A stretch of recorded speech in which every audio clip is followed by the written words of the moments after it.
Maintenant, nous allons voir comment utiliser le facteur de forme lors d'un choix de matériaux. Revoyons d'abord le problème tel qu'on le connaissait pour une poutre en flexion.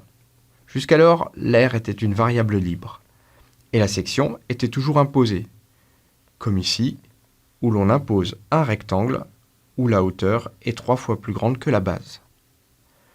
On commence d'abord par exprimer l'objectif, qui est ici d'obtenir la poutre la moins chère possible.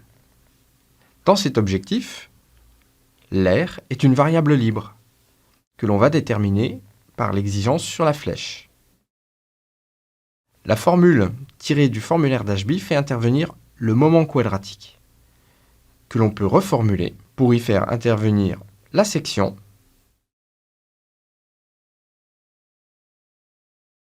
puis l'air,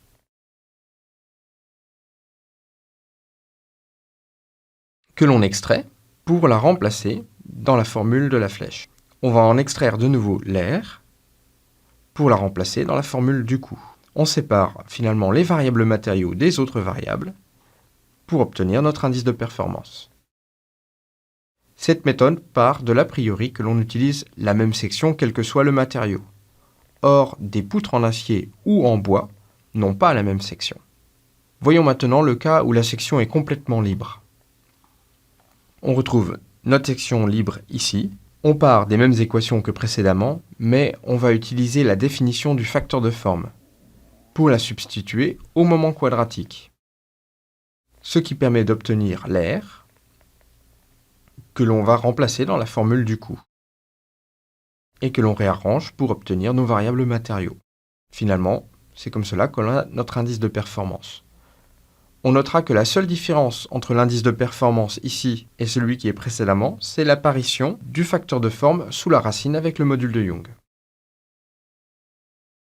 Comparons ces deux indices de performance sur un diagramme d'HP. En abscisse, le cas où la section est complètement libre, et en ordonnée, le cas où la section est imposée. On voit que les poutres les moins chères, lorsque la section est opposée, sont en fait les bois, puisque on va chercher les valeurs qui sont les plus basses sur cet axe. On voit que les poutres les moins chères, lorsque la section est complètement libre, sont les aciers, puisqu'on va rechercher les valeurs les plus basses sur cet axe. Les aciers ont de meilleures performances, du fait de leur capacité à être produits sous la forme d'un I.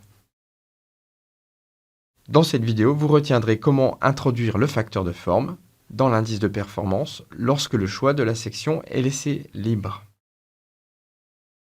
Cette dernière vidéo clôt la série sur le choix simultané de la section et du matériau. Merci de l'avoir regardée.